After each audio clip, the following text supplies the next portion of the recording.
has a vast experience in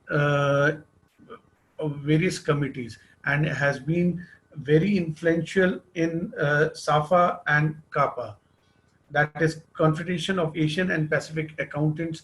And Sir has also provided his deliberation in the form of articles which have been published in various journals, including our own Institute Chartered Accountants Journal. I would welcome Sir and request you to appraise the participants about the standard on auditing. Sir, please, sir. Thank you very much, Pradeep ji. Respected Chairman of Bhopal Branch, CA Zubair Khan Sahab, former Chairman of Central India Regional Council, CA Abhay Chhajar ji, distinguished members of the Managing Committee of Bhopal Branch, my esteemed friends who are joining through this webinar. It's a great pleasure to be attending and participating in a seminar organized by Bhopal Branch.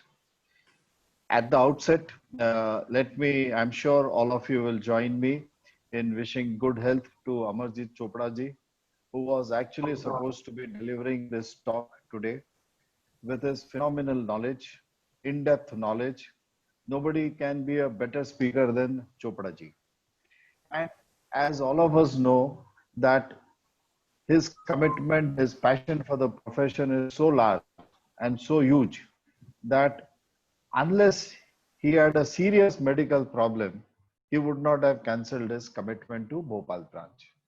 So I wish Chopra ji good health, and I'm sure very shortly we'll be enjoying his deliberation when he is sharing his knowledge, and all of us can be benefited by course of his deliberations. So today I am a 12th man who has been asked to bat on a rainy wicket, and we have fortunately a strong person in Abhay Chhajar ji as a moderator, but he shared his presentation with me in the afternoon when he had asked me to make this presentation, and then he shared his presentation. A wonderful presentation Abhay ji has made, and I'm sure during the course of this session he would also be sharing from his vast practical experience of being auditor at so many large national and very large corporates and other bodies. Friends, as we start this discussion, one aspect which all of us should bear in mind is a very old saying: audit is audit is audit. So whether we are auditing a large corporate, I wish we get the opportunity to audit the Reliance Industries and State Bank of India and other large corporates of our country, or we are auditing a private limited company, or we are auditing a non-corporate entity. The fact is, audit is audit is audit. So our responsibilities as auditors remain the same. Our standards on auditing have scalability. So larger the audit, a public interest audit, the responsibilities are more, documentation requirement is more. And smaller the audit, less complex audit, the requirements are lesser and documentation required is lesser. But the principles remain the same. The principles of auditing remain the same. So whether it is obtaining evidence, as Abhayji mentioned, whether we are auditing physically or we are auditing remotely, as we did in the case of bank audits, our responsibility does not change. So have we collected sufficient appropriate audit evidence? And have we documented that sufficient appropriate audit evidence? That is what is important. See, all of us are chartered accountants. We have done 3 years of articleship. And then when we are in practice, the only thing which distinguishes us is our right to audit. The fact that we have been given this task of certifying the financial statements and certify that they show true and fair view. This right which the parliament has given to us as chartered accountants is, so to say, the monopoly of chartered accountants. That is what is our niche area. That is what distinguishes us from management consultants. That is what distinguishes us from tax professionals and others. Friends, tax audit came in somewhere in the year 2000, in 1984. Many of the chartered accountants today would not have started their practice in those days. I know some of you would not even be born in 1984. But 1984 was a landmark year in terms of audit. With the advent of tax audit and audit of non-corporate entities, the government realized the potential of auditors. And as you see from 1984 to 2020, over a period of time, the scrutiny assessments which were being done in the income tax department, in 1984 it was 100%. Gradually it came down to 2%, 3%, and on a very selective basis. Today we file paperless income tax returns, but our audit report is uploaded. The critical information of the audit report is also included in the return of income. So there is an importance to the audit, which the government is giving to the tax audits, and not just tax audits, be it a company audit, audit of a charitable institution, various other audits, educational institutions, which we do. There is a purpose, there is an objective, and there is a benefit which the government gets from the audit. The beauty of audit is the audit relationship is between auditor and auditee. So if I am the auditor, the company which appoints me is the auditee. The contract is between the auditor and auditee. The audit report is issued by the auditor to the auditee. The remuneration is paid by the auditee to the auditor. But the auditor is required to bring out whatever is good, bad, right, wrong in the financial statements of the auditee. Very precarious responsibility we have. Many a times people ask, how can you be independent when you are being appointed by the auditee? The auditee is paying the remuneration to you. So how are you independent? But over a period of time, this concept has developed. The auditor is appointed by the shareholders, and we have our standards on auditing. We have our ethical standards, and we know how we are required to keep ourselves independent.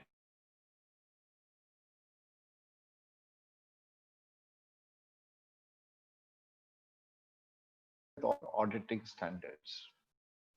Friends, going back to this topic on tax audit,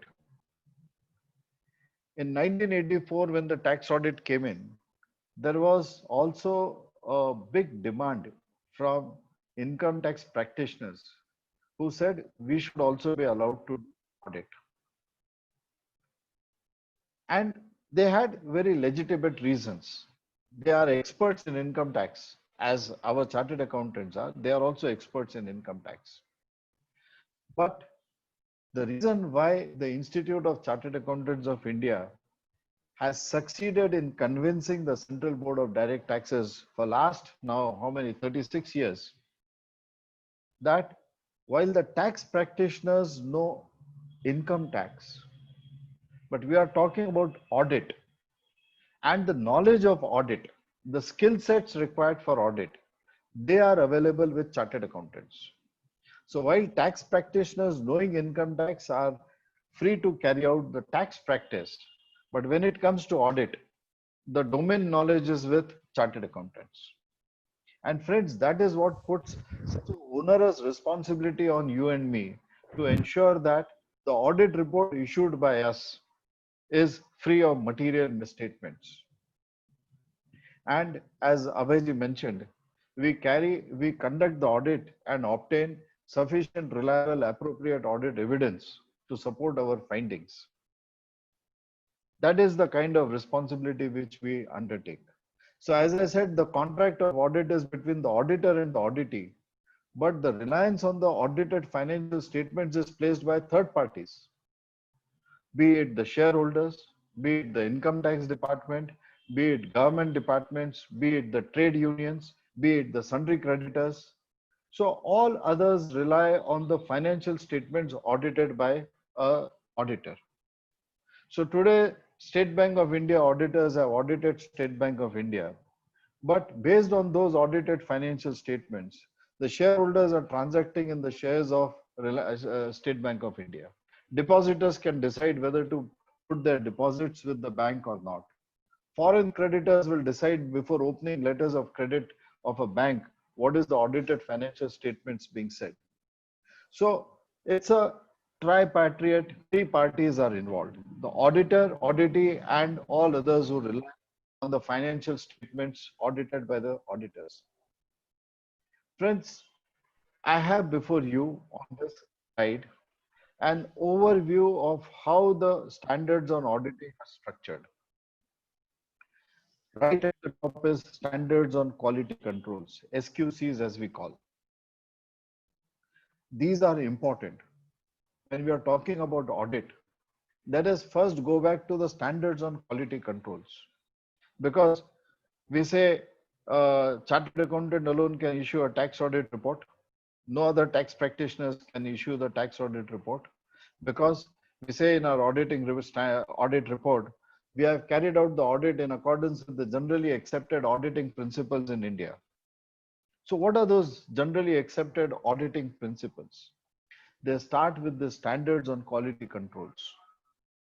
And just for the sake of discussion, even above the standards on quality control is the Chartered Accountants Act, which gives us the recognition as chartered accountants. So the act is supreme, then the rules framed by the central government, then the regulations framed by the central government, and then these standards on auditing. So if there's a requirement under the Chartered Accountants Act, that requirement is first to be met. Schedule 1, Part 1, Clause 8 says before accepting an audit, one needs to communicate with the previous auditor. So that is a requirement under the law, and that requirement is required to be complied with, whether it is a bank audit, whether it is a tax audit, whether it is a company audit, any audit. The law requires us to communicate with the previous auditor. So law is supreme. And below the law comes the rules, then the regulations, and then we have these standards on auditing issued by the Institute of Chartered Accountants of India. Friends, accounting standards are mandatory for the clients to follow, for the preparers of the financial statements. Auditing standards are mandatory for us as auditors. So the importance of standards on auditing is very important for us to bear in mind. And generally, if I may say, all those of us who have qualified before 2010, all of us need to go through the standards on auditing at least once in a year, because so many changes keep taking place. I might recall what I did in early 80s when I was doing my articleship, but that is not what is there today. A lot of things have changed. Of course, the fundamental principles remain the same, but the procedures and other requirements keep changing. So we should be thorough with what is the requirement of standards on quality controls. And then under these standards, we have these two broad categories: assurance services and related services. When we talk about assurance services, under that we have this framework of assurance engagements. And this framework has again two parts: audit and review of historical financial information. And the second is assurance engagements other than audit or review of historical financial information. So one is audit of and review of financial information, and second is assurance engagements other than audit or review of historical financial information. So when we talk about audit and review, in an audit report, we say the financial statements give true and fair view. We never say true and correct. In reviews, like the limited reviews that we do for quarterly results for listed companies, half-yearly results for listed companies. A limited review is a lesser assurance. Audit is a bigger assurance. Limited review is a lesser assurance. In a limited review, we say that nothing has come to our knowledge about the financial statements being materially misstated. So it is a negative assurance. Nothing has come to my knowledge. Whereas in audit, we give a positive assurance. The financial statements show true and fair view. So very intelligently, our auditing standards have been structured. In an audit, we give positive assurance is a higher degree of assurance. In a limited review, we give a lesser degree of assurance. We have not gone through everything. We have broadly seen the financial statements, whether the same accounting policies have been followed. We have done certain analytical audits, some analytical checking we have done, some ratio analysis we have done, and we find that nothing has come to our knowledge that there is anything which is materially misstated. So audit and review of historical financial information is one category of assurance engagement. Now, assurance engagement is a wide term, and assurance engagement also covers non-financial information. So assurance engagements other than audits or review of historical financial information. So one classic example of this can be, say, the Kaun Banega Karodpati type of competitions which come on the televisions and other channels. Now there also there is a assurance involved that there is a procedure, and based on that procedure, who are the winners are identified. That is giving an assurance about the non-financial information. And friends, we have different standards for audit and review of historical financial information and for other than historical financial information. So below this first category, we see standards on auditing, which are numbered as SAs 100 to 999. And for review, we have standards on review engagements, which starts from 2000 to 2699. And for assurance engagements other than audit or review of historical financial information, we have standards on assurance engagements, which is from 3000 to 3699. So friends, these are all assurance services. And then we have something, what is a related service? Related services, standards on related services 4000-4699. A banker comes to you and asks provisional financial statements to be signed by you.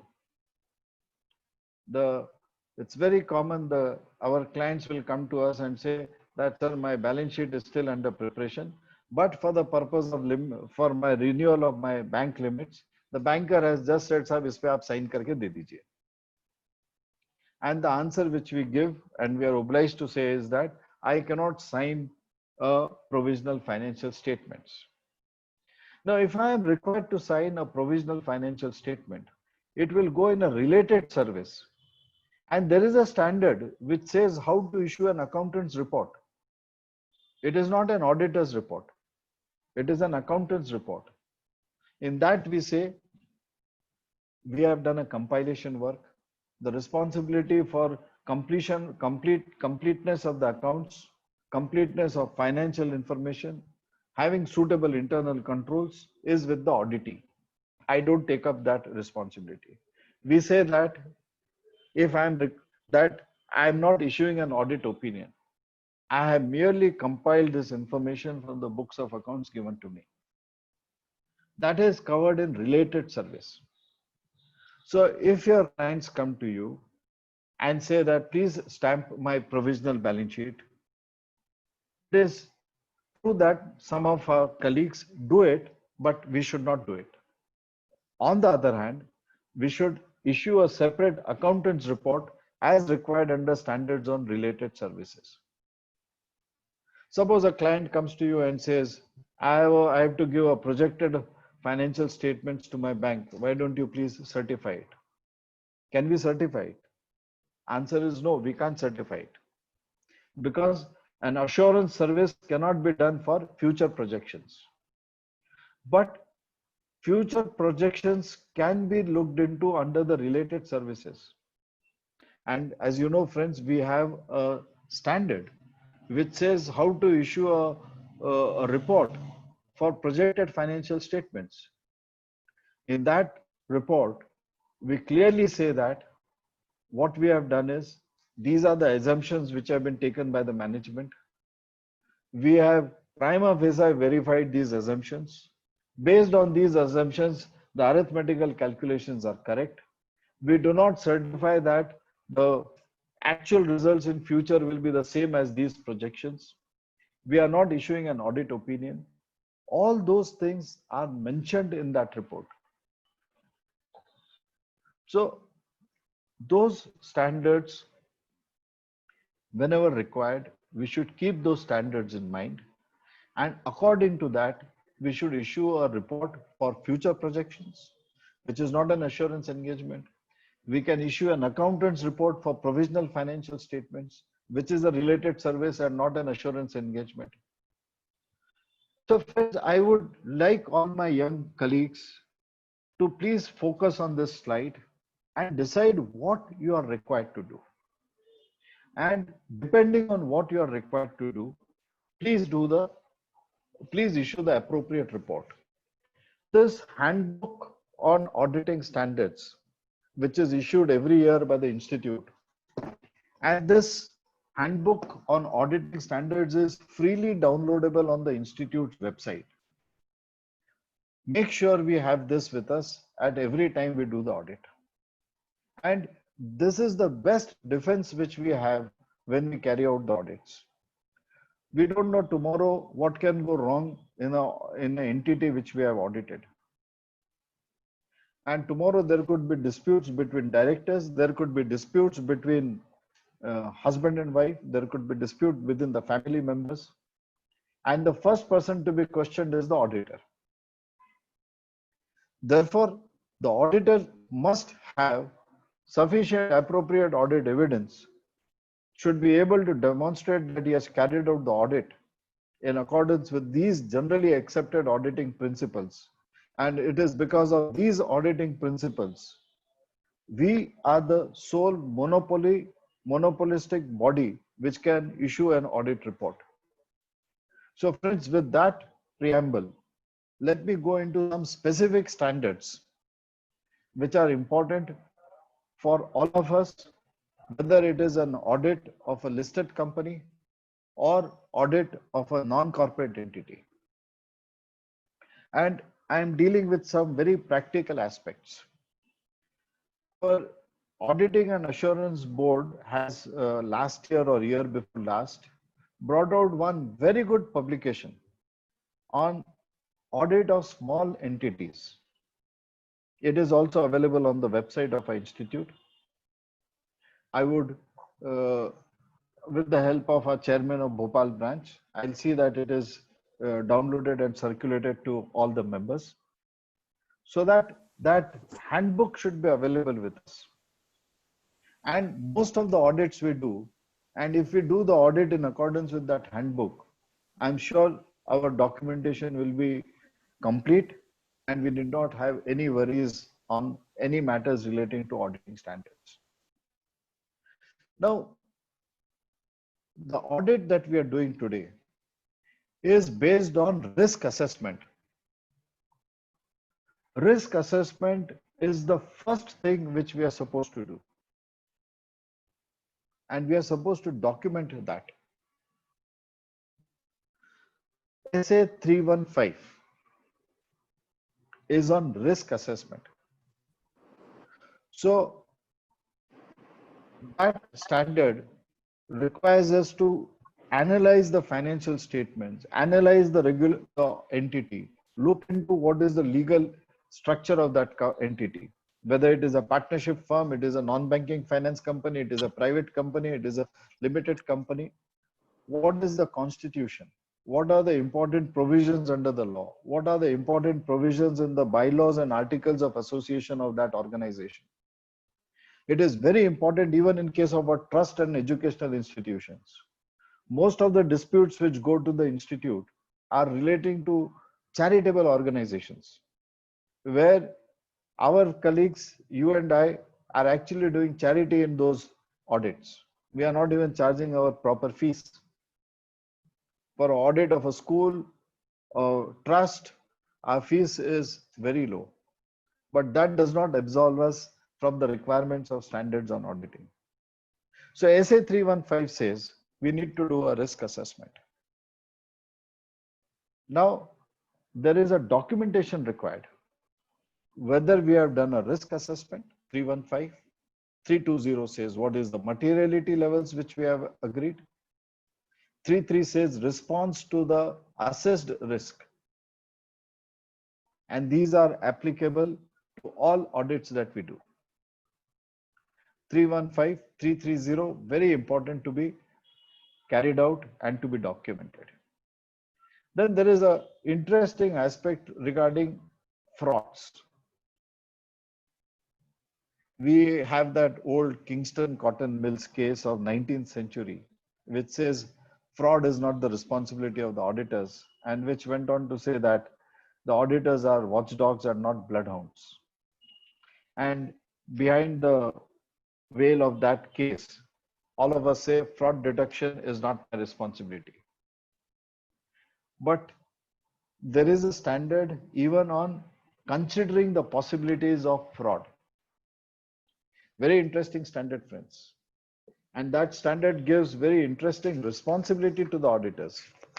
This is SA 240, the auditor's responsibilities relating to fraud in an audit of financial statements. Now this standard requires, and this flows from 315. SA 315 says, have you done a fraud assessment? And 315 pushes us to SA 240. Normally we say, मेरा client तो इतना अच्छा है, इतने सालों से audit करा रहा है, fraud होने का प्रश्न ही नहीं उठता. But the standard does not say that. And remember, we say we carry out our audit as per generally accepted auditing principles. Even in a small tax audit report, 44 AD, 44 AF audit reports, also we say this, 44 AE reports, we say this. Now, what is SA 240 saying? I would request the attention of members. I'll draw your attention to SA 240 on, this is on auditor's responsibilities relating to fraud in an audit of financial statements. Para 15. It's a very important paragraph in SA 240.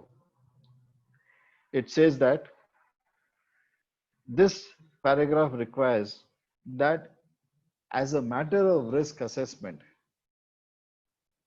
we should analyze, we should in the engagement team discuss what is the possibility of a fraud before starting that audit.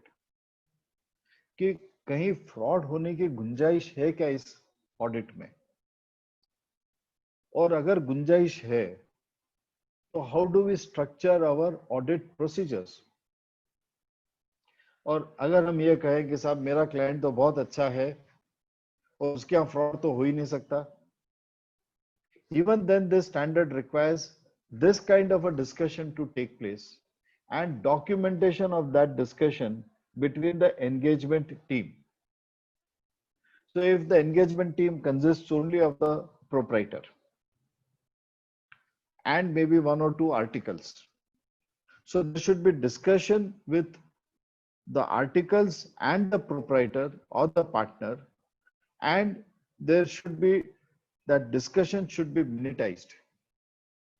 You need not minutize how the fraud could take place, but the fact that this discussion took place is Manoj required sir? to be documented. Manoj sir, Hanji? Sir आपका screen move नहीं हो रहा है, slides move नहीं हो रही है, वो Yeah, first as of slide पे now, I'm he, not. Yeah, I'm still on the first slide. First slide ना? हाँ, क्योंकि वो Yeah. बहुत टाइम से है, क्योंकि आपका वीडियो भी स्टिल है Okay. थोड़ा सा, But can you there hear? Is, हाँ I can hear you, So but I'm still on video the में, first slide. I'm okay still on the okay, same slide. I have not thank you turned sir, the slide. This is okay my next slide. Okay okay sir, Okay. I'm on this slide. हाँ I'm because video, emphasizing on this slide to highlight what is the assurance services. जी sir, And uh, though the presentation which Abhayji sent me covered a lot of slides from different standards, for paucity of time, I could not compile them into one presentation. So I'm just picking up some information and sharing that, and certain PowerPoint slides which I have prepared for today's discussion. Okay thank you sir, So going back to SA 240, para 15, which requires SA 315 requires a discussion among the engagement team members and a determination by the engagement partner of matters which are to be communicated to those team members not involved in the discussion. आज 4 लोगों की team है, 2 लोग आज हैं, 2 लोग आज नहीं है. So the standard says all those who are present should form part of that discussion, and those who are not present should be communicated. This discussion shall place particular emphasis on and where the entity's financial statements may be susceptible to material misstatement due to fraud, including how fraud might occur. And the next sentence is very important. It says, the discussion shall occur notwithstanding the engagement team members' belief that management and those charged with governance are honest and have integrity. आपने कहा आपका client ईमानदार है, वो fraud नहीं करेगा, वहां की अकाउंट्स की टीम बहुत अच्छी है, कोई फ्रॉड नहीं करेगी.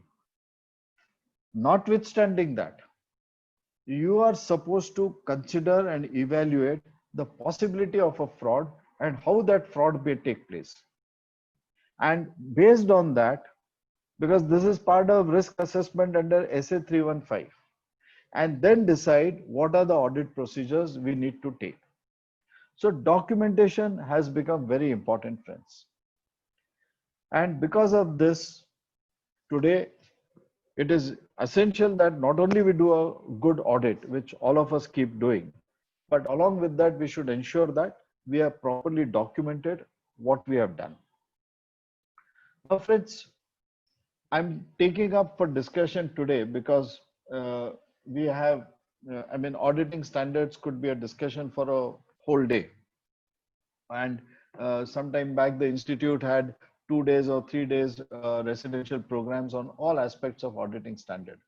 So in today's session, what I thought is I'll discuss some critical aspects on audit conclusions and reporting, because final crux of whatever we have done comes in the audit conclusions and how we report those audit conclusions. So SA 700 to 799 covers audit conclusions and reporting. So our audit report is as per SA 700, forming an opinion and reporting on financial statements. 701, communicating key audit matters, which is applicable today for listed companies. We are free to give a key audit matter for an unlisted company, but for listed companies, this has become mandatory from the year ending 31st March 2019 and onwards. Then SA 705, modification to the opinion in the independent auditor's report. 706 is emphasis of matter. 710 is comparative information. What is our responsibility with respect to the comparative information? And 720 is relating to auditor's responsibilities relating to other information. SA 720 has also become applicable from last year. And there are a lot of practical issues which come up with respect to the other information which is contained in the audited financial statements. This has become applicable from 2019. I'll give you one very practical example how important this 720 is. आपने audit report issue करी, उसमें लिखा हुआ है कि company as a single segment and as per that no further information is required to be given. ठीक है, single segment है तो कोई प्रॉब्लम नहीं है. Now in the directors report, the directors say we have multiple business segments, we are doing this business, we are doing that business. So what is the correlation? What is the responsibility with respect to the other information contained in the annual report? And 720 brings out this responsibility.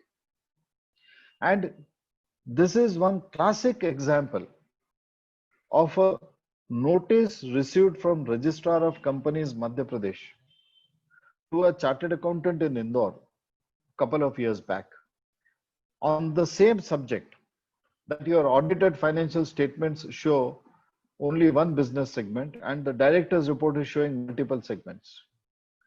So the charge which was there in the show cause notice is your information given in the audited financial statements is materially misstated and why action should not be taken against you.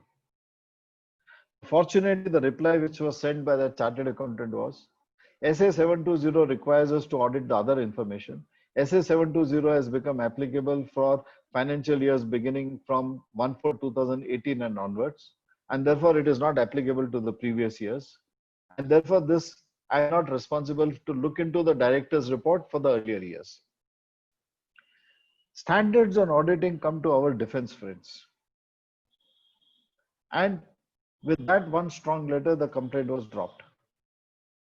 So what is our responsibility to look into the director's report? How we are supposed to discharge that responsibility is what 720 discusses. So moving forward in this is one pictorial presentation of our audit opinions that we issue. So audit opinion is classified into two parts, unmodified and modified. Unmodified means normally what we say is a clean audit report. So there is no changes, no modifications. We say the financial statements give true and fair view. Now let me put a practical question, friends. I am auditing a doctor. The doctor's professional receipts are more than 50 lakhs of rupees. I have been engaged by the doctor to carry out the audit of his financial statements. Now the doctor, as most professionals do, and many of us chartered accountants also do, the doctor follows a cash method of accounting. Now, can I issue a clean report or will my report be modified? Now friends, every audit that we do is said to be an audit of a general purpose financial statements. And general purpose financial statements are required to comply with the accounting standards. If they comply with the accounting standards, then only we can say the financial statements, the balance sheet as at 31st March 2020 and the income and expenditure account for the year ended 31st of March 2020 show a true and fair view.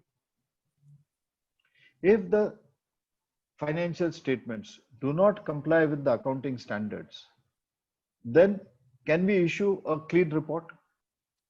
Answer is no. Now go to AS1. AS1 says there are three fundamental accounting assumptions, and one of them is accrual system of accounting. Now look at how the various provisions have interplay with each other. My client, who is a doctor, is getting his books of accounts audited under Section 44AB of the Income Tax Act. Section 145 of the Income Tax Act says the method of accounting can be cash or accrual method of accounting. My client prefers to follow cash method of accounting, perfectly in accordance with the requirements of the Income Tax Act. But my accounting standard comes into play. And it says accrual method of accounting is one of the fundamental accounting assumptions. So if the accounts are prepared on cash basis, the fundamental accounting assumption is vitiated.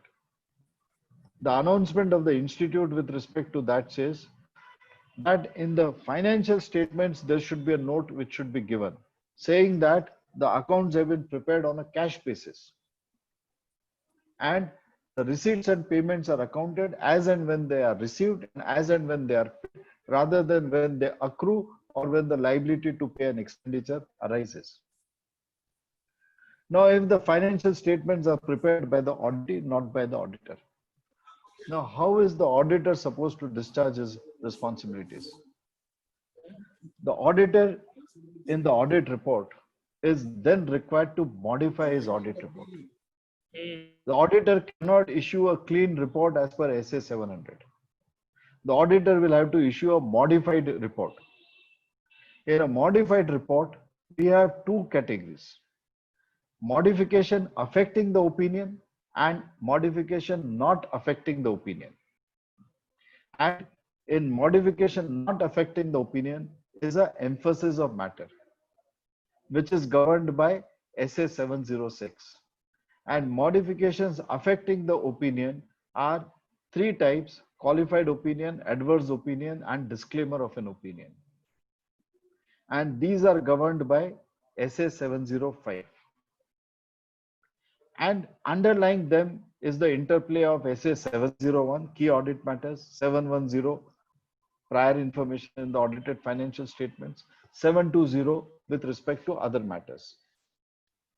Now, my client, as I said, is a doctor following cash method of accounting. I need to modify my audit report and give that modification by way of emphasis of matter as per SA 706. I am issuing my audit report in form 3CB. That 3CB is a system generated report these days. The question may arise, where do I give this emphasis of matter? So friends, that column which says any observations, qualifications, reservations required by the auditors, there is a space to mention that. In that space, we should mention that the financial statements, namely the income and expenditure account for the year ended on 31st of March 2020 and the balance sheet as at 31st of March 2020 have been prepared on a cash system of accounting and not on accrual system of accounting. That is all. One subject matter should be brought out in the audit report as emphasis of matter, which then conveys to the reader of the financial statement that yes, these financial statements are prepared as per the accounting standards. However, they have not been prepared on accrual basis, they have been prepared on a cash basis. So as many of us would be issuing audit reports to lawyers, to chartered accountants, ourselves also, our professional colleagues, to architects, to other such professionals, majority of the professionals follow cash method of accounting.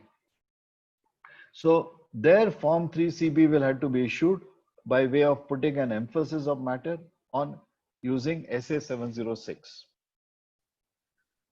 Now, certain matters could be matters of qualification, or certain matters could be an adverse matter, or it could be a disclaimer.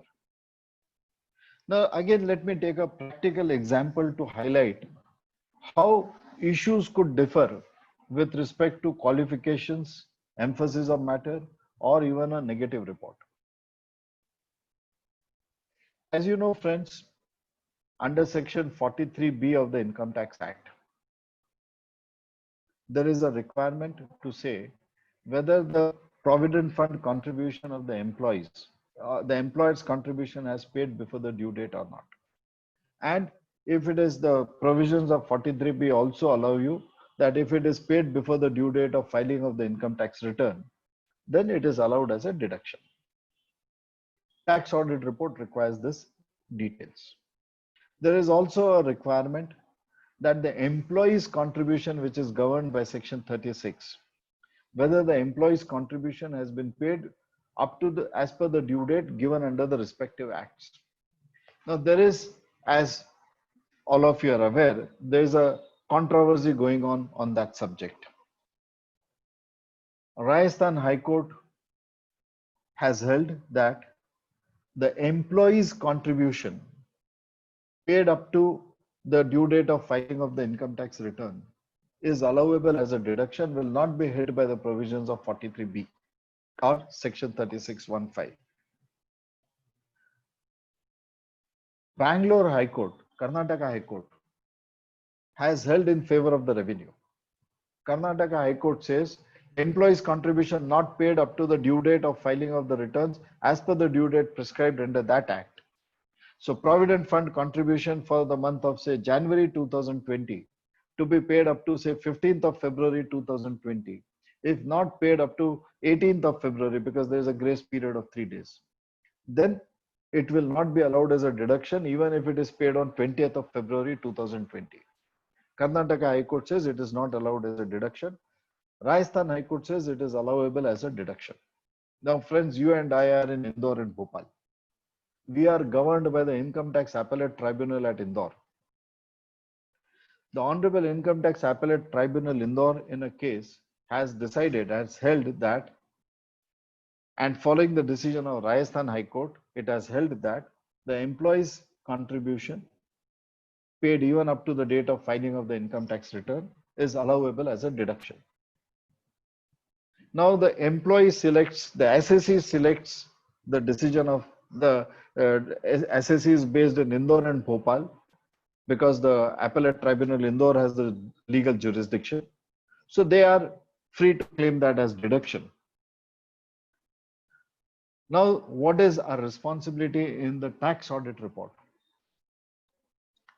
If the assessee is in Bangalore and he also wants to claim this deduction and fight out his case because the matter is not settled by the Honorable Supreme Court as of now, what is our responsibility if we are doing audit in Karnataka as against carrying out an audit of a firm based in Indore or Bhopal? Now friends,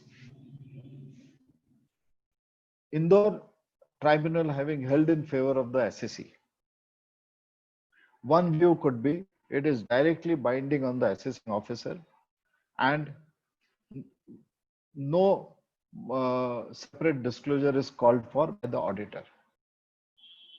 A more cautious view, in my humble view, is in such a case we should give an emphasis of matter by applying SS 706 in Form 3CB. We should give an emphasis of matter for the reason that there is no binding decision of the Honorable High Court of Madhya Pradesh so far. And therefore, if the assessee is based in Indore or Bhopal, the assessee is entitled and eligible to follow the decision of the Honorable High Court Tribunal of Indore. But since the department is in litigation before the Honorable High Court of Madhya Pradesh, we should draw an emphasis of matter. If the assessee is in Rajasthan, if we are auditing an assessee who is based in Rajasthan, then the Honorable High Court of Rajasthan has held in favor of the assessee. In that case, I might say, no requirement for modification, give a clean report. If the assessee is based in Bangalore, the law as pronounced by the Honorable High Court of Karnataka is applicable in Bangalore. And in that situation, while it is the right of the assessee to still fight out his matter before tribunals and go right up to the Honorable Supreme Court, but as the decided law in Karnataka, as it stands today, is in favor of the revenue, and if the assessee still wants to claim that as a deduction, we should give a qualified report. Same matter, but different high courts have taken different views. And therefore, our audit report should match these changing patterns as appearing as evident in different jurisdictions. It is not important where the auditor is situated. what is important is where the SSE is situated. If an auditor of Bangalore comes and audits in Indore, he will issue a modified report. If an auditor of Rajasthan goes to Karnataka, he is also required to issue a qualified report. So the principles of SA 705, 706 need to be understood with respect to what audit we are carrying out and apply them in relation to the practical situations. So if there is a qualification is guided by so how does the qualification, adverse view and disclaimer differ? That has been brought out in SA 705. But if it is not a qualification, we say it is an emphasis of matter. We are emphasizing the fact that the doctor is following a cash method of accounting without making it a subject matter of qualification. Because the doctor is following a cash method of accounting as permitted under Section 145 of the Income Tax Act. And there is no other law which requires a sole proprietor to maintain books of accounts and get them audited. But if a company is following a cash method of accounting, then that is in contravention of the provisions of the Companies Act. Companies Act, a company cannot select cash method of accounting as permitted in Section 145 of the Income Tax Act, because the principal law which governs that company is the Companies Act. And under the provisions of Companies Act, the method of accounting prescribed is an accrual method of accounting with all the accounting standards notified under Section 133 of the Companies Act 2013. And therefore, in that case, in case of a company following a cash method of accounting, we will be required to issue a qualified report. But in case of a professional, we can issue an emphasis of matter. But that emphasis should be brought out clearly as required under SA 706. So friends, with that background, I will go through the salient aspects of these standards, and just for better understanding of what is our responsibilities in respect to the specific requirements of these standards. Now, SA 700 is giving the format in which the audit report is required to be issued. And it has been again modified last year. I would just take you to the major requirements of that. So these are the requirements in the auditor's report. This was on the left hand side, it was the structure which was there prior to say 2 years back. And from 2019, what we have is on the right hand side: title, addressee, subtitle, opinion, basis for opinion, emphasis of matter, key audit matters, responsibilities of management and those charged with governance, auditor's responsibilities for the audit of financial statements, other matters, then other legal and regulatory requirements, signature, date and place. All these items are important in every audit report that we issue. And very fine matters sometimes we tend to forget or tend to overlook because they are there's a tendency to see the previous year's report and then do it. Is earlier it was only responsibilities of management. Now the title is responsibilities of management and those charged with governance for the financial statements.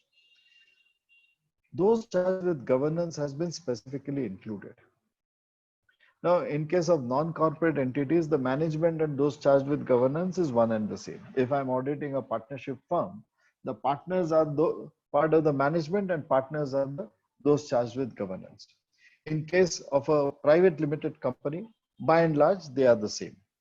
But if I'm auditing a public limited company, say a government company, and many of us could be auditing government companies, then the board of directors and the management are different. The managing director is part of the management and also part of the board of directors, but non-executive directors, independent directors in case of listed companies, they are part of those charged with governance. And therefore, all these aspects need to be carefully brought out. If you're auditing a government company and we write only responsibilities of the management, The CAG will send us a love letter saying that you have forgotten to write those charged with governance. I had an occasion to see last year a letter from a CAG in case of a government company where the CAG had written to the auditor, you are saying responsibilities of management, you are not saying it is responsibilities of management and those charged with governance. अब वो typing mistake हो गई साहब, last year का copy करके हमने paste कर दिया. But the requirement of the standard is very important to be borne in mind. And therefore, all these things should come out in our audit report. Sometimes what happens is, like again, going back to this 3CB. Now, if you look at this requirement, it says what could be applicable in case of 3CB, in case of audit of a of a partnership firm, a non-corporate entity, where we are giving responsibilities of auditors' responsibilities. Now, there is no space to give that auditors' responsibilities. The question can come, how do I comply with the requirements of SA 700? So friends, there is a utility in 3CB. Whatever information you cannot attach or you cannot capture in the form 3CB, you attach it as a separate document and just give a reference of that separate document in form 3CB on the front page. So doing that, if you enclose a separate document, separately bringing out the responsibilities of the auditors and responsibilities of management and those charged with governance, that could also be in compliance with SA 700. But not giving it at all may not be an issue with the income tax department. But tomorrow, if the institute is to look into that tax audit report, the institute would be justified in asking us this question: where is this chapter on responsibilities of management and those charged with governance? And there we cannot say that form 3CB did not have place, because the answer to that would be you could have separately uploaded it. And again, if somebody asks a question, what is the utility of that in the form 3CB? What is the utility of saying that what is the responsibility of the management in case of a partnership firm? Then friends, we should go back to the original discussion. Why only chartered accountants can audit under 44EB? Because we say, our institute says, we are complying, when we issue an audit report, we say our audit is conducted in accordance with standards on auditing generally accepted in India. And therefore, this becomes part of that generally accepted principle. And hence, it is mandatory for us to comply with this. Moving ahead, friends, requirements of SA 700, as I said, is a clean report. So it is unmodified. The accounts have been prepared on accrual basis. Going concern is in place. There is no qualifications, there are no observations. There is no emphasis of matter. Then we would be entitled to issue an unmodified opinion in accordance with SA 700.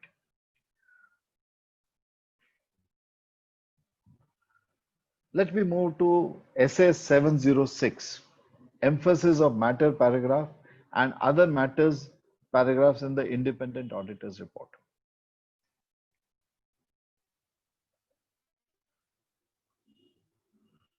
So as I said, if there is an additional matter to be emphasized upon, it would be in the form of modification of the audit report without making it a subject matter of qualification. So my doctor client has followed cash method of accounting. I'm not qualifying his accounts. Hello. I'm not qualifying. Yes.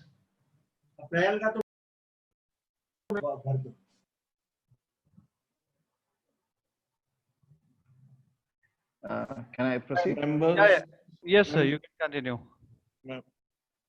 Okay.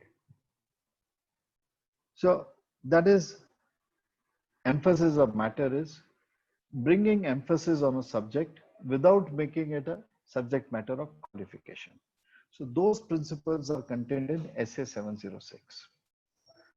Now, emphasis of matter I have already mentioned. Now there is other matters paragraph also in SA 706. And rarely we are required to apply this part of the standard. Normally we are concerned with emphasis of matter paragraph, but other matters paragraph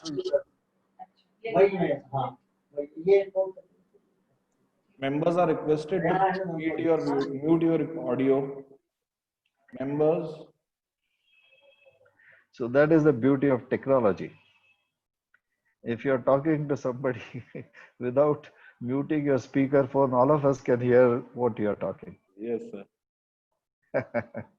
So kindly mute your speaker phones so that you can carry on with whatever is important conversation without disturbing others. Friends, other matter paragraph. This is where something is required to be stated and which is essential to be mentioned, which is again not a qualification. So an example which is given for other matters is, take the case of a company which is say listed in India, which is issuing its financial statements as per Ind AS. And it is also listed on say London Stock Exchange, where it is issuing its audit report and financial statements based on international financial reporting standards. So as we know, there is some degree of difference between what is in international financial reporting standards and what is under Ind AS in India. So, or we had companies like Infosys. Infosys used to earlier days give its financial statements before the IFRS days as per US GAAPs, as per Japanese GAAP, as per German GAAPs under different countries, because that company was doing business in different countries and it wanted its financial statements to be available to the local stakeholders as per the accounting standards prevalent in that country. Now, what happens in such a cases? If I have prepared my financial statements as per Ind AS and say my profit for the year is say 100 crores, and I have prepared my financial statements as per IFRS, and because of certain differences between IFRS and Ind AS, assuming my profit under IFRS is more or less than what is under Ind AS. Suppose there it is 120 crores, whereas under Ind AS it is 100 crores. Now, a reader of the financial statement may get confused because here one auditor is certifying the true and fair picture with 100 crores and somewhere you are certifying as true and fair with 120 crores. So the reader might ask us, "Sir, एक चीज बताइए कितना profit है?" But as we know, the answer is not so simple that we can say 100 is right or 120 is right. Actually, both are right because they are prepared using different technologies, different standards. So in such a case, the standard says that you bring out an other matters paragraph. So if you are issuing your audit report based on Ind AS, which is the audit report required under the Indian law, then you bring out in other matters that the company has also prepared its financial statements as per international financial reporting standards, and the profit or loss or the financial position is different from that what is there in the Ind AS. So those things are brought out in other matters. So this is required to give the investor, the reader of the financial statements, an understanding that I have considered the other set of financial statements and they are prepared on a different basis and this is prepared on a different basis. So just don't try and reconcile the two unless you go into all those intricacies. So the standard very nicely brings out this aspect in form of other matters under SA 706.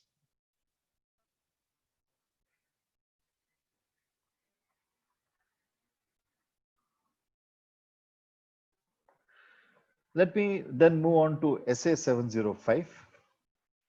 Friends, SA 705 is qualification in the auditor's report. And this, the term used is pervasiveness. And this term has been defined in this standard as to what is pervasive. So if the effect of something is pervasive, that is, it is so significant that it can change the profit or loss, then we say, and if that accounting principle is not being followed, then we say qualify the financial statements. So if there is anything which is mandatorily required under the law governing the entity, now in case of partnership, the law governing the entity is the Partnership Act of 1932, which is broadly silent on the method of accounting. Then if the audit is being conducted under 44 AB of the Income Tax Act, the Income Tax Act, certain provisions of the Income Tax Act could be important with respect to the financial statements. They need to be complied with. So anything which is non-compliant with the applicable provisions of the law or the applicable provisions of the accounting standards, which are mandatory and applicable to it, are required, would become a subject matter of qualification. Now, let me give another example. As I said, cash method of accounting versus the accrual method of accounting is one example. Suppose there is a partnership firm which is engaged in construction business. Partnership firm, for the purpose of its books of accounts, is following, say, the completed contract method. For last certain number of years, it is required to follow, it is required to prepare its computation of income as per the income computation and disclosure standards, where percentage of completion method is mandatory. But assuming my client is a partnership firm formed in the year 2010 and is consistently following completed contract method, which is where there is no applicable standard governing it at that point of time. Income Tax Act permitted, because Income Tax Act was silent, completed contract method is one of the applicable acceptable methods under the Income Tax Act. There are several decisions of the tribunals and high courts which permit the usage of completed contract method. So therefore, in case of a partnership firm consistently following completed contract method, now come to the financial year 2019-20. Can it follow a completed contract method for its books of accounts for 2019-20? Now, I'm not going into the income tax aspects, but applying those income tax principles, I am discussing my auditing requirements. Now, this is where the auditor is required to take a professional judgment. If you believe that Section 145 says method of accounting as regularly followed. So the regularly followed method of accounting has been completed contract method. But you know, for the computation, now it is percentage completion method. This may not serve the purpose. And therefore, you will give an emphasis of matter.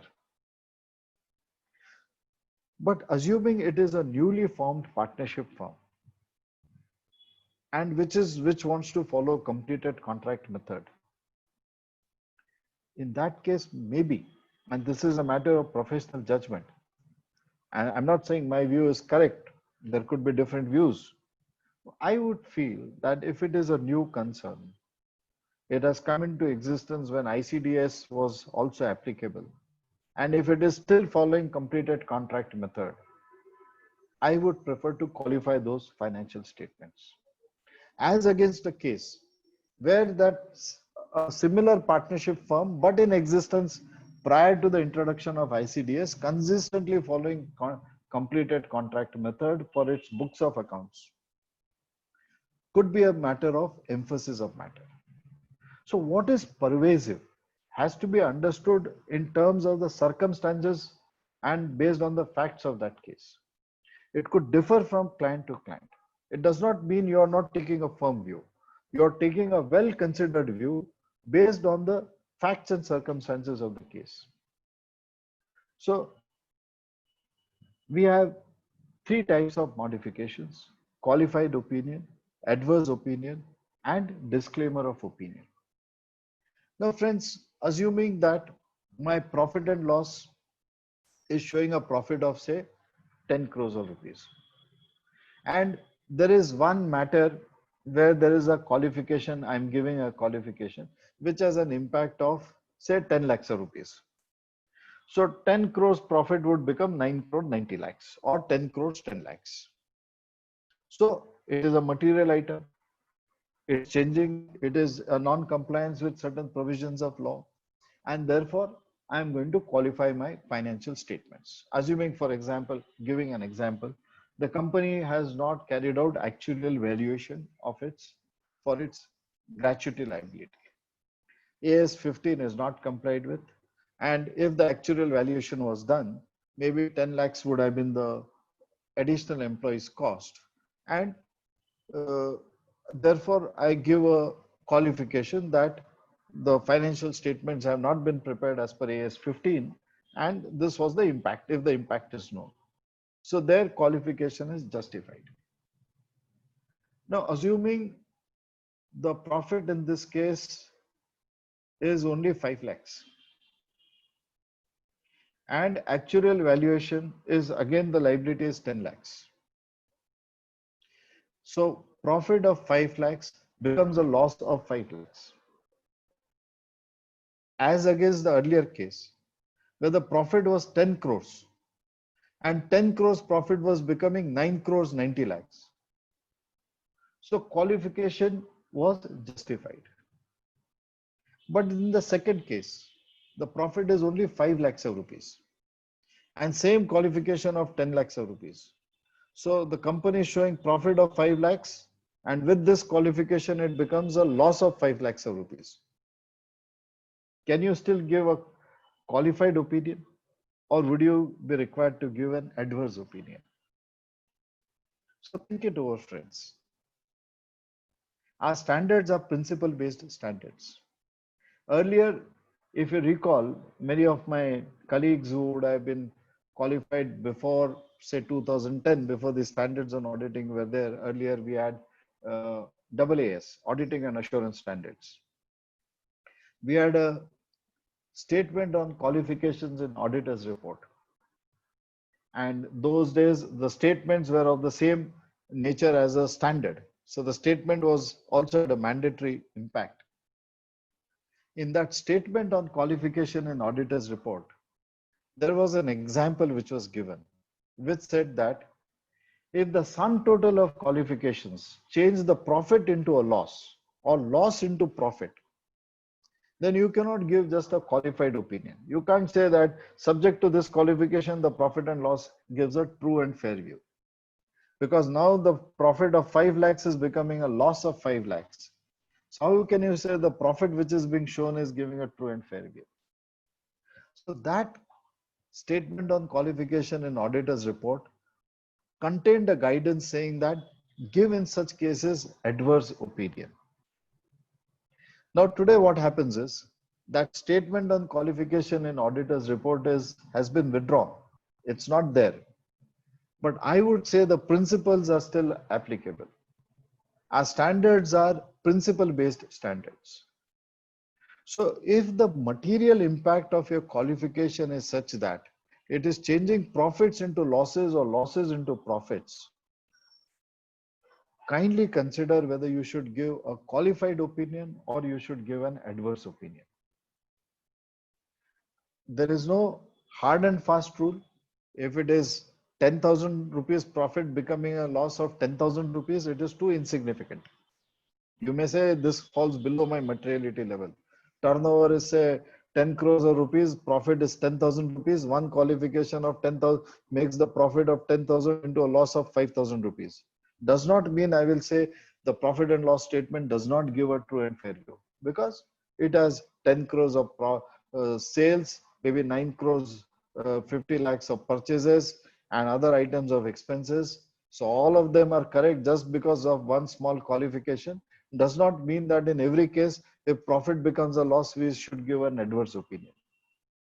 But if there are number of qualifications in your audit report, then, and if the sum total of all qualifications is changing the entire position of profits into losses, in such cases, make sure that you go to the next type of opinion, which is adverse opinion, where you say it does not give true and fair view. Our Chopra ji, I wish he was present. He gives one very good example. He says it is like saying that the body is healthy, subject to diabetes, subject to heart problems, subject to some liver problems. There is a kidney problem, but subject to all that, the person is healthy. If the doctor is to give us such a kind of a report, we will laugh at that doctor. We will say कि साहब क्या report दिया आपने? आप कह रहे हो आदमी तो जिंदा है, आदमी अच्छा है, लेकिन इसमें इसका पेट खराब है, इसकी किडनी खराब है, इसका हार्ट खराब है, इसमें इतने सारे problems हैं. Similarly, the readers of our financial statements will wonder, if you have so many qualifications in your audit report, how do you still say subject to all these qualifications, the profit and loss statement gives a true and fair view? So friends, kindly consider these aspects which are dealt with in SA 705. What is a qualified opinion? What is an adverse opinion?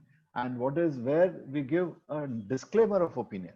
That is, no information is available to me. I cannot say it is showing a true and fair view or not. I refuse to give any opinion. And this is the most negative part which can come.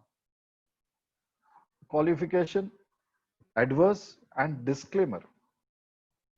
So in appropriate cases, if you are unable to form an opinion, inventory details are not available, assets, debtors, creditors not reconciled, details of loans not available, then maybe even adverse opinion is not sufficient.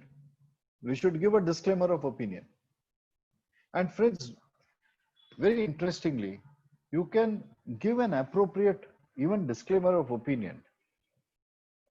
And if he's your income tax client, you can still handle the income tax assessments. Section 144 of the Income Tax Act, best judgment assessment. Your financial statements do not give true and fair view. The auditor says, I have no information, I disclaim. He gives a disclaimer of opinion. Even then, under 144, you can have a best judgment assessment done. So the point that I'm trying to make is, many a times we take too much of pressure on our mind for what could be the consequences, and we start imagining what consequences may come to the audit client if we qualify his report, if we give a negative report, or if we give a disclaimer of opinion. But there also there is a way out. So as an auditor, I must discharge my responsibilities as an auditor, and then as a tax consultant, I should guide him based on the provisions of law. And that is what, as professionals, we should know. And that is what will make each one of us, we can differentiate ourselves from the others. So in appropriate cases, we should also give a disclaimer of opinion. Then these are other aspects covered in the standard. This is one slide which is important. Types of modified opinions. So we have qualified opinion, we talked about adverse opinion, and we talked about disclaimer of opinion. And this matrix says if financial statements are materially misstated and the auditor's judgment about the pervasiveness of the effects or possible effect on the financial statements are material but not pervasive. They are material but not pervasive. Give a qualified opinion. So financial statements are materially misstated. Some amount not passed in the books of accounts. It is going to affect the materiality. Give a qualified opinion. Inability to obtain sufficient appropriate audit evidence. My data are not reconciled.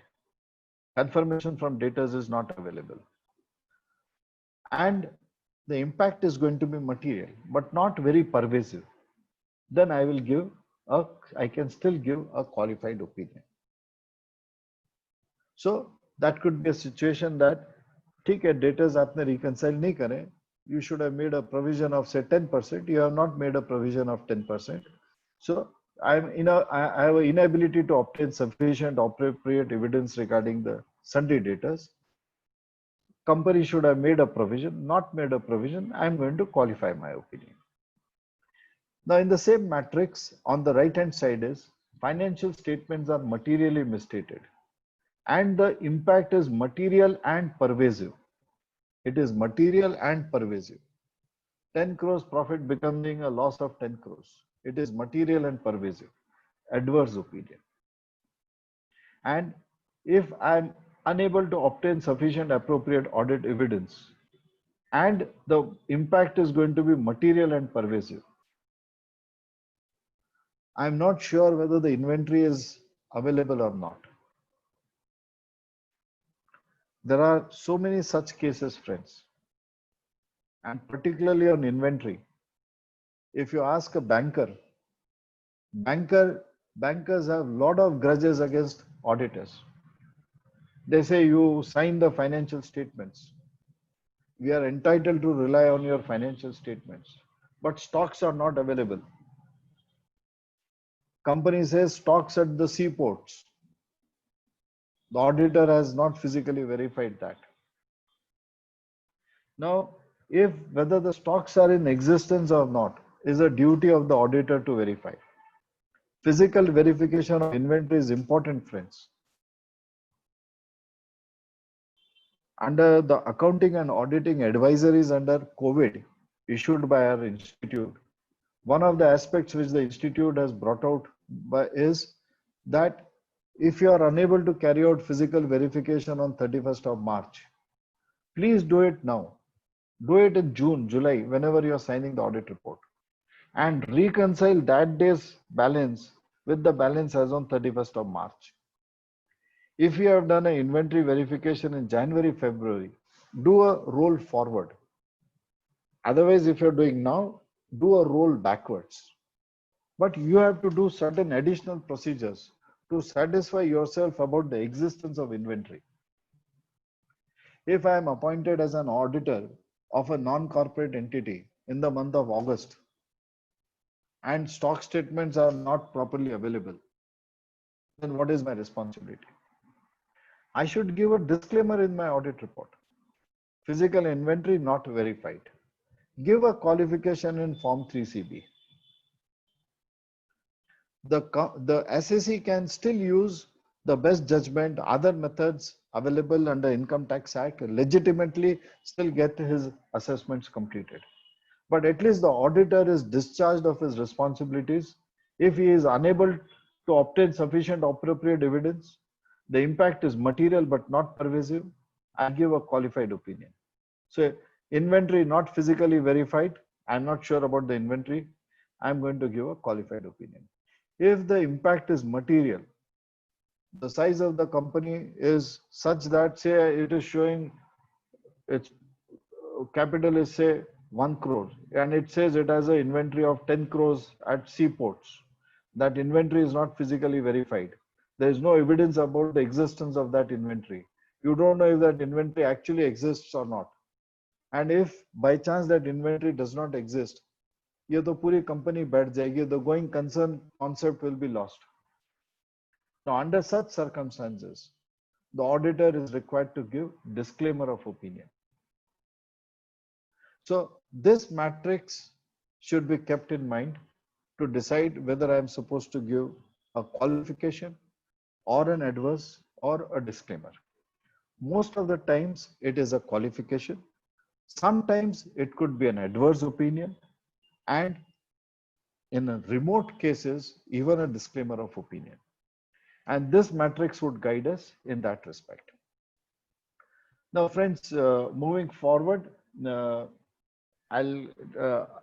Abhijit, I'll take maybe 5-10 minutes. Then I would request you to make your points and any Sir, questions we can Yes, take. sir. You can take 5 minutes, sir. Sir, please, Yeah, sir. okay. sir, Yeah, that's yeah, fine. I'll I yeah, think, yeah, yeah. I'll take 5-10 minutes, Yes, sir. and then Yes, sir. because Yes. Ah, all right. Okay, sir. so SA 701 इसमें क्या deals है? with communicating key audit matters in the independent auditor's report. As I said earlier, this key audit matters is a concept applicable to listed companies. In case of unlisted companies, the auditors can give a CAM. It's not mandatory. Generally, today the practice is it is not given in case of unlisted companies, but for listed companies, it is mandatory from 2019.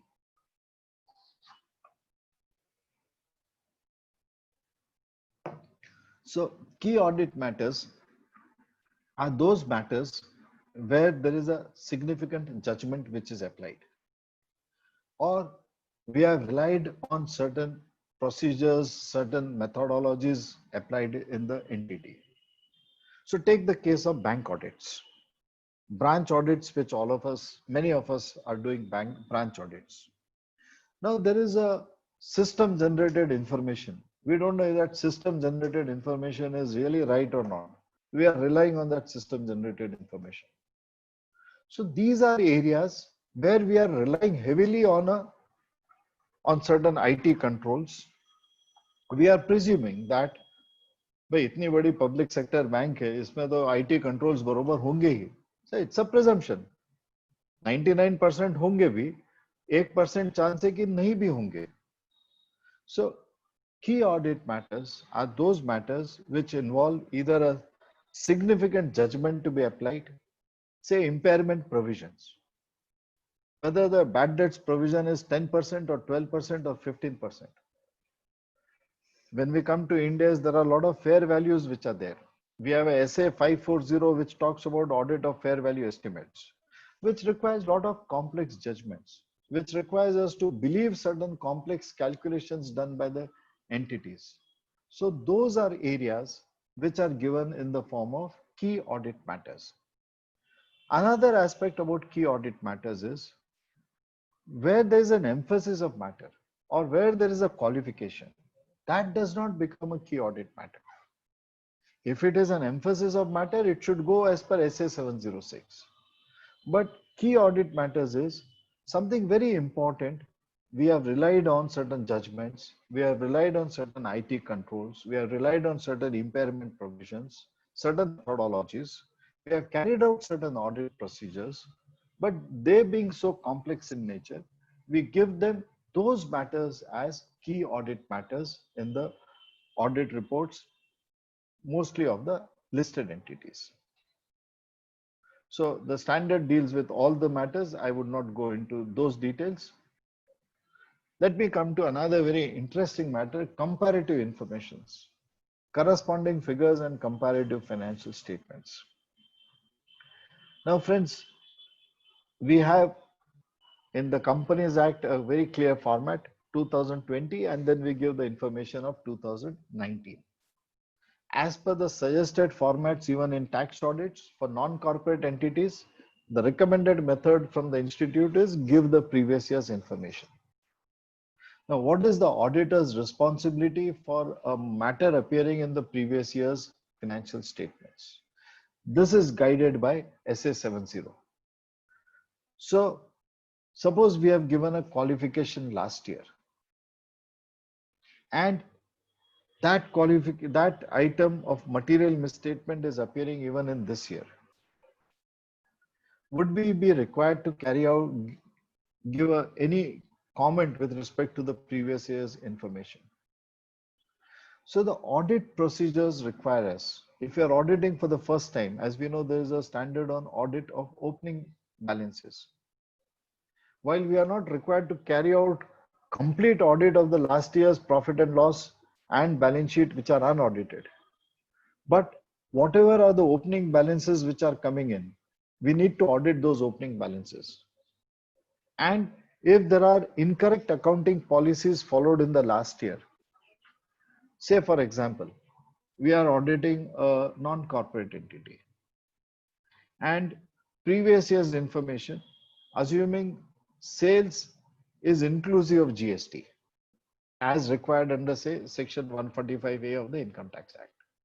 This year you have carried out the audit. So last year's audit is say 100 lakhs, GST 18 lakhs. He has shown a turnover of 118 lakhs.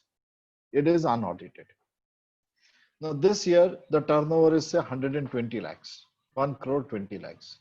And as a diligent auditor, you have not included in that turnover the GST component, because as per the accounting principles, it is a liability and it does not form part of the turnover. Now, if you prepare comparative information and give that turnover of last year's of 118 lakhs, which includes 18 lakhs of GST, and this year you are showing turnover of 120 lakhs, which does not include GST. Now we say the financial statements are prepared by the auditee. Now, what is our responsibility with respect to the audit of the prior information?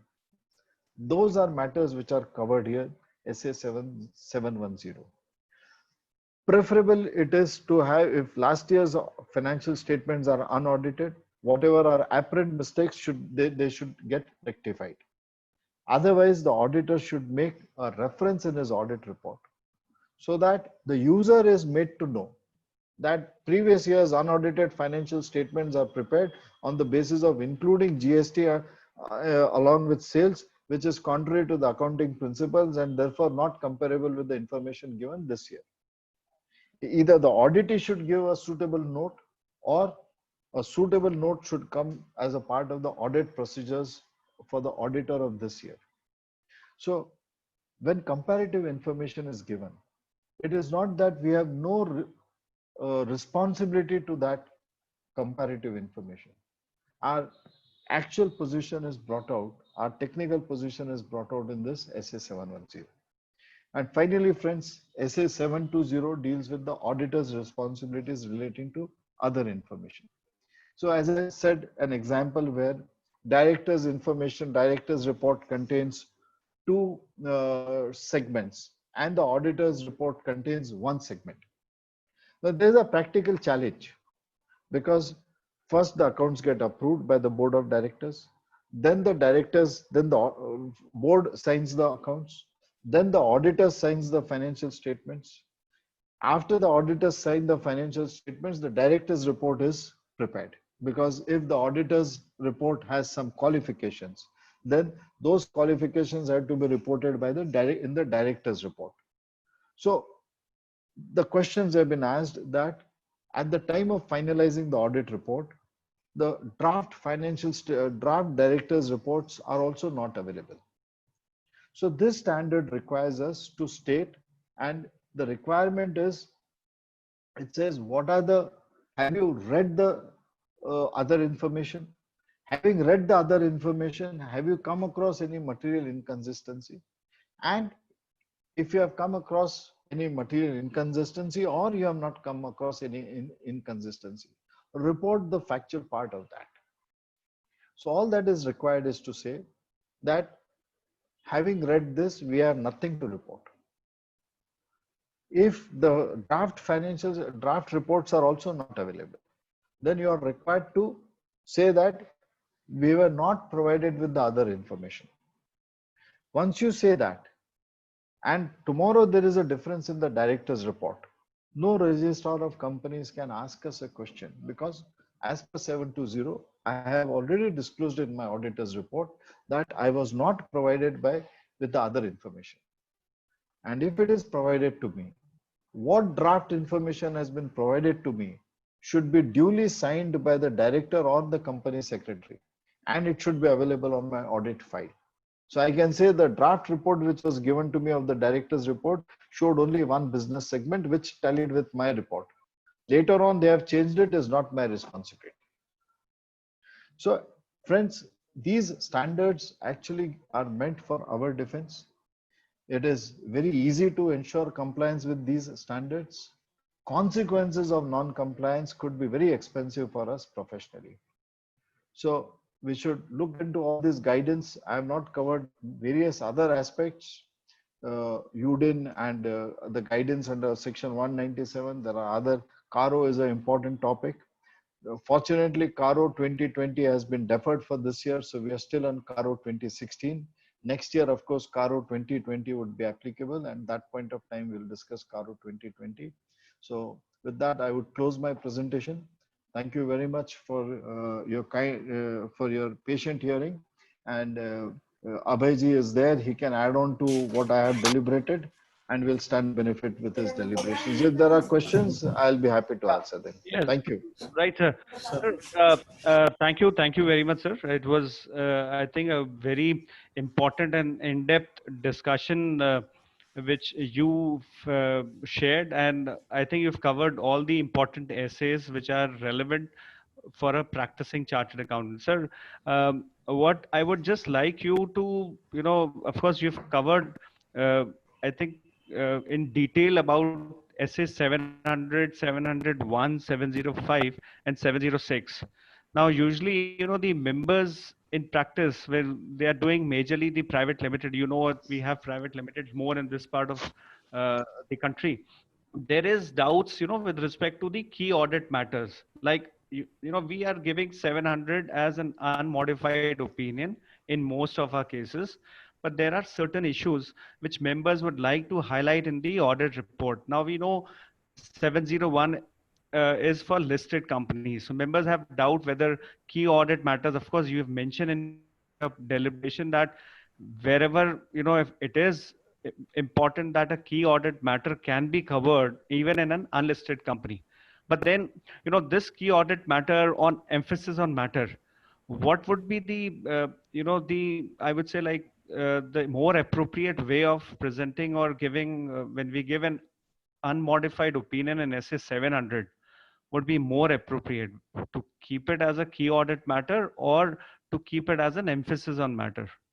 More particularly, sir, more particularly with respect to the auditors reporting under COVID-19, because, like you gave an example of physical verification of inventory where you have not done the inventory on 31st. And if any auditor is doing an audit of a listed company, he may not be in a position, he must have already signed the financial statement. So those should be covered in the key audit matters wherever he's not able to do it, because it is 701 which is applicable. But in case of private companies, sir, would just like your experience and input on the reporting part. So in case of listed companies, where key audit matter is important part of the audit report. Right, sir. If I have not been able to physically verify the inventory, the standard requires me to perform additional audit procedures. Assuming I have not been able to perform any audit procedures, then depending on the facts of the case, maybe I may have to give a qualification, which does not become even a CAM, because then it is non-compliance with certain information which I don't have. I have not been able to physically verify the inventory in the month of March, and 15th April, the client wants me to sign this balance sheet. I have not been able to verify inventory. I'll give a qualification. But I have been able to perform alternate audit procedures. So maybe I have verified the inventory in February and I do a roll forward, or I'm signing the audit reports today. And Abhayji, as you would know, today the SEBI has issued a notification extending 30th June to 31st July for listed companies. So still there is time and we can go and verify the inventory physically. Now, if we are unable to carry out physical verification, so there are some people at the factory to chal hi raha hai, wahan pe kaam to ho hi raha hai.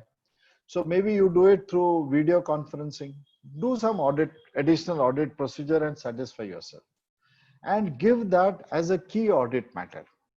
So you can say that because of COVID-19 restrictions, I have not been able to visit the places, and we have done this, carried out our audit procedures by applying alternate audit procedures. So that can come in as a key audit matter.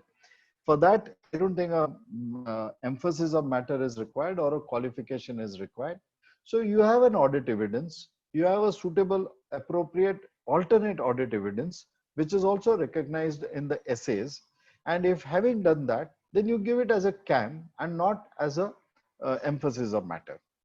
Now, in case of a private company, I'm not required to give this as a CAM. So what I'm supposed to do is I'm supposed to obtain that audit procedures, alternate audit procedures, and document it in my file. I'm not required to make a public statement to the shareholders. So if I'm not giving a CAM and I've carried out alternate audit procedures, I'm required to do that and document it, because I can say I've issued my audit report in accordance with the applicable standards on auditing. So maybe that is how I would deal with it. And sir, in case where it's been carried out at a remote location where the physical movement is restricted, and we have seen even in bank branch audit, like auditors have not been able to visit the bank branch for undertaking the audit. So they have mentioned some of them have given as a qualified opinion, mentioning on the and the basis of qualification, and some of them have mentioned as emphasis on matter. So, what would be the role? Particularly with respect to bank branch audits, now that we have the benefit of most of the published financial reports available, and I saw the audit report even of State Bank of India. So the SBI auditors and very reputed firms which are there in SBI, SBI itself is a reputed entity. So they all carried out alternate audit procedures. And they have given it as a key audit matter and not as an emphasis of matter or as a qualification. So if by chance you are unable to carry out any audit procedures, then maybe you may have to give as a emphasis or as a qualification, depending on how significant that is to the financial statements. Right. All right, sir. I think. And any important thing which members would like to know in terms of the reporting, the Institute Auditing and Standard Board, which has issued the auditors reporting under COVID, any particular point which could be kept in mind while issuing the auditors report, or in terms of the internal financial control being part of the auditors report, if that annexure also would require to give some reference of this COVID, because there also the reporting would impact the internal financial control. We should, I would suggest we should go through the advisory issued by the Institute on Accounting and Auditing Issues under COVID 2019, where the Institute has guided the members to look into net realizable value of inventory when you compare the cost and NRV. So when you are comparing it with the NRV, look at the impact of COVID-19 with respect to impairment provisions, bad debts provisions. Again, COVID-19 would be important. And similarly for physical verification of inventories and other matters, from auditing point of view also there are guidance which has been given. So I would request members to see that applicable guidance which Institute has issued. And Abhayji, what we can do is to make this deliberations more useful to the participants with the help of Chairman of Bhopal branch, that guidance which the Institute has issued, it's not a guidance note, but it is a guide on audit of small entities. It's a very good document. So that document plus this guidance of the advisory of the Institute on COVID related matters. So Chairman Sahab, I will see that by tomorrow I can send it to you, and you can then circulate it to all the participants of this seminar, which would give them some practical help in carrying out the audits. Yes, very true. Right. Yes, sir. I'll send it to you by tomorrow morning. Yeah. Thank you so much, sir. Thank you so much. Tamank, do we have any question? Yes, sir. We have Mr. Avichal Kapoor. He has raised hand and he wants to ask the query. I am just unmuting him if he can share his query. Avichal ji? Avichal Kapoor from Kanpur has to share. He cannot ask a question. Lucknow, yes, sir. Lucknow, sorry. Avichal Kapoor from Lucknow, our very dear regional council member with enormous experience of audits. is free to share his knowledge. Good evening, sir. Great listening to you like always, and great seeing brother Abhay on screen. So one small query, I'll take the opportunity of asking you, sir. Institute AASB has come out with auditors reporting key audit considerations amid COVID-19, and in that they have brought out on audit report CARO 2016 and IFC. So my question is relating to internal financial control reporting, wherein they have said that the following scenarios are envisaged. That main audit opinion is not modified. Emphasis on matter paragraph has been included to highlight the impact of COVID-19 assessment. So in our independent auditors report, in our EOM, we have mentioned the emphasis, we have emphasized on a note pertaining to COVID-19. Now in this IFC, they are saying when no concerns have been noted by the auditor with regard to the design and operating effectiveness of internal controls. Under these circumstances, the auditor should include a cross-reference in the opinion on internal financial control to the emphasis on matter paragraph included in the main report with regard to COVID-19 assessment. So how to tackle this issue, sir? How to make this cross-reference?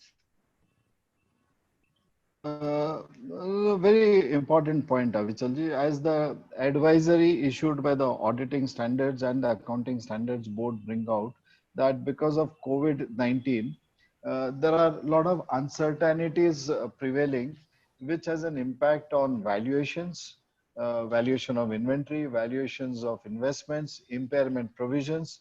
So those uncertainties will have an impact on your financial statements. And the effect of that is not known as of today. So the companies will be giving a note in the financial statements that because of this COVID-19, there is an uncertainty with respect to the various matters which I just mentioned. Yeah. And the auditor is giving an emphasis of matter in his audit report with respect to the uncertainties mentioned in the financial statements.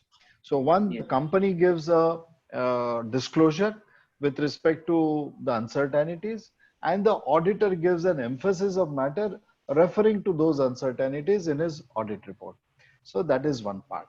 So what Abhayji and myself we were just discussing, as you would have heard, is now certain uncertainties could go to such an extent that they can have a material impact on the financial statements, or as a result of them, I have been completely unable to perform normal audit procedures.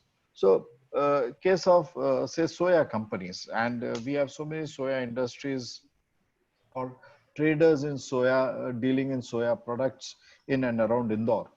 So suppose that business entity has large amount of stocks lying at the seaports.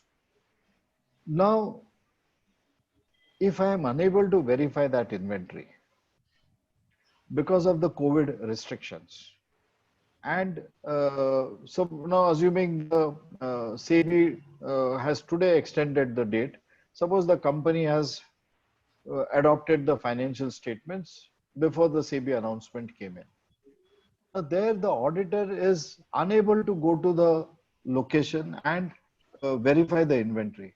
And suppose he is unable to do that roll backward or roll forward type of audit procedures which are mentioned. So there is a severe restrictions on the audit, and you yourself are not sure what is the impact of that on the financial statements. So maybe in those cases, mere emphasis of matter may not be enough, and one may will have to step up either to a qualification or to a adverse opinion or a disclaimer, as the case may be. So COVID-19 compliance, by and large, now that we are finalizing the non-corporate entities and private limited companies in the month of June, July and onwards, the impact has come down significantly as of today as compared to what was there in April and May.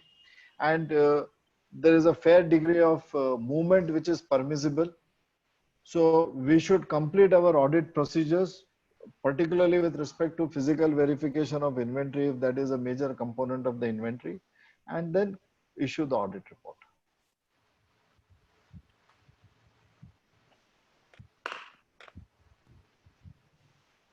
Yeah. Okay. Thank you so much. Avichal, So, yeah. You. thank you, Avichal sir. Thank you. Thank you. Any other queries of the members? If they have, please raise hand. We can unmute you and it can be taken up.